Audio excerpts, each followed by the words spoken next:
തനിക്കെതിരെ ആരോപണങ്ങൾ ഉന്നയിക്കാൻ P V Anvar M L എക്ക് മുന്നിൽ മാഫിയ സംഘം പ്രവർത്തിക്കുന്നുവെന്ന് A D G P M R Ajith Kumar മൊഴി കൊടുത്തു. കുഴൽപ്പണ ഇടപാടുകാരും തീവ്രവാദ ബന്ധമുള്ളവരുമാണ് ഇതിന്റെ പിന്നിലെന്നും എ ഡി ജി പിയുടെ മൊഴി. മലപ്പുറം ജില്ലയിൽ നടന്ന സ്വർണ്ണവേട്ടയും പ്രതികാരണത്തിന് കാരണമായെന്നും ഡി ജി പിക്ക് നൽകിയ മൊഴിയിൽ എം ആർ അജിത് കുമാർ ആരോപിക്കുന്നു. സലീം മാലിക് വിശദാംശങ്ങളുമായി തിരുവനന്തപുരത്ത് നിന്ന് ചേരുന്നു. Saleem, good morning. യഥാർത്ഥത്തിൽ ഒരു പോരാട്ടത്തിന് തന്നെ തയ്യാറെടുക്കുകയാണോ M R Ajith Kumar? S K N good morning.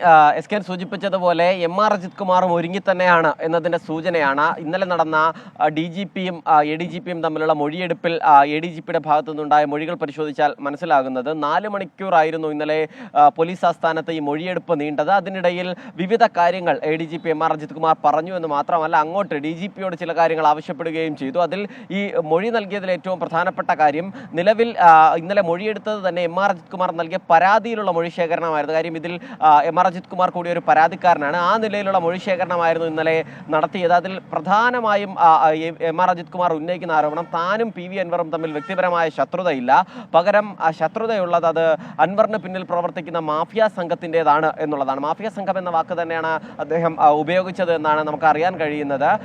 ഈ സ്വർണ്ണക്കടത്തുകാരും ഒപ്പം തന്നെ കുഴൽപ്പണ ഇടപാടുകാരും ഉൾപ്പെടെയുള്ളവരുമായി അൻവറിന് ബന്ധമുണ്ട്. അതുമായി ബന്ധപ്പെട്ട് അവരെ കേസിൽപ്പെടുത്തിയതും മലപ്പുറത്ത് ഉൾപ്പെടെയുള്ള സ്വർണ്ണവേട്ട യുമാണ് തനിക്കെതിരായ പ്രതികാരത്തിന് കാരണമെന്ന നിലയിൽ P V Anvar M L എയെ പ്രതിക്കൂട്ടിൽ നിർത്തുന്ന തരത്തിലുള്ള ഒരു മൊഴിയാണ് നൽകിയിരിക്കുന്നത്. മാത്രമല്ല, ഏത് രേഖകൾ ഹാജരാക്കാനും താൻ തയ്യാറാണ് എന്ന് മാത്രമല്ല, തനിക്കൊരു ചോദ്യാവലി നൽകുകയാണെങ്കിൽ അത് വളരെ നന്നായിരിക്കും. വിജിലൻസ് അന്വേഷണ പരിധിയിൽ വരുന്നതല്ലാത്ത എല്ലാ ചോദ്യങ്ങളും CBIയുടെ മാതൃകയിൽ ഒരു ചോദ്യാവലിയായി തനിക്ക് മുൻപിൽ തരണം. അങ്ങനെയെങ്കിൽ ഓരോന്നിനും താൻ ഉത്തരം നൽകാം എന്നുള്ളതാണ് മറുപടിയായി നൽകിയിരിക്കുന്നത്. മാത്രമല്ല, ഇനി അനധികൃത സ്വത്ത് സമ്പാദന കേസുമായി ബന്ധപ്പെട്ടാണെങ്കിൽ തൻ്റെ സ്വത്ത് സമ്പാദനവുമായി ബന്ധപ്പെട്ട എല്ലാവിധ രേഖകളും നൽകാൻ തയ്യാറാണ്. ഒപ്പം തന്നെ മറുപടി എഴുതി നൽകാനും, രേഖാമൂലം തന്നെ മറുപടി എഴുതി നൽകാനുള്ള അവസരവും വേണം എന്നുള്ളതാണ് എം ആർ അജിത് കുമാർ പറഞ്ഞിരിക്കുന്നത്. മാത്രമല്ല, ഇതിൽ ഇന്നലെ 4 മണിക്കൂർ ഈ മൊഴിയെടുപ്പ് നീണ്ടെങ്കിലും അതിൽ ഏറ്റവും പ്രധാനപ്പെട്ട കാര്യം, സംസ്ഥാനത്ത് തന്നെ വലിയ വിവാദമായി കൊണ്ടിരിക്കുന്ന A D G P RSS നേതാക്കൾ തമ്മിലുള്ള കൂടിക്കാഴ്ച, അത് സംബന്ധിച്ച ഒരു ചോദ്യം പോലും അതിനിടയിൽ ഉണ്ടായിട്ടില്ല എന്നാണ് നമ്മൾ മനസ്സിലാക്കുന്നത്. അങ്ങനെയാണ് പുറത്തു വരുന്ന വിവരം.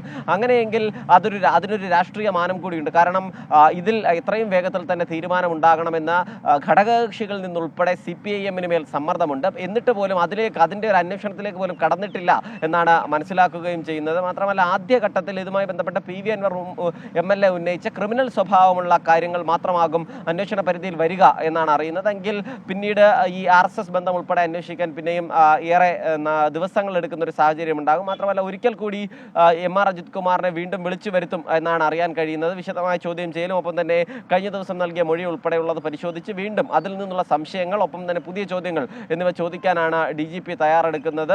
അതിനുശേഷം ഈ ചോദ്യം ചെയ്യലും ഒപ്പം രേഖാമൂലമുള്ള മറുപടി നൽകലും, അതിനുശേഷമുള്ള 15 ചോദ്യങ്ങൾ ഉൾപ്പെടുത്തിയ ചോദ്യാവലിയും ഒക്കെ നൽകിയതിന് ശേഷമാകും DGP ഒരു അന്വേഷണ റിപ്പോർട്ട് നൽകുക. അതിനുശേഷമാകും എം ആർ അജിത് കുമാറിനെ ഏതെങ്കിലും തരത്തിൽ നടപടിയെടുക്കുന്നെങ്കിൽ അങ്ങനെ ഉണ്ടാവുകയും ചെയ്യുക. പക്ഷേ അത്രയും ദിവസത്തേക്ക് CPI ഉൾപ്പെടെയുള്ള സംഘടനകൾ കാക്കുമോ എന്നുള്ളതാണ് നമ്മൾ കാത്തിരിക്കേണ്ടത്. കാരണം CPI ഉൾപ്പെടെയുള്ള പ്രധാനപ്പെട്ട ഘടകകക്ഷി സംഘടനകളെല്ലാം വലിയ എതിർപ്പ് ഇതിനോടകം തന്നെ CPIM-നെ അറിയിച്ചിട്ടുമുണ്ട്. SKN. ഓക്കെ, സലീം മാലിക്കാണ് വിവരങ്ങൾ നൽകിയത്.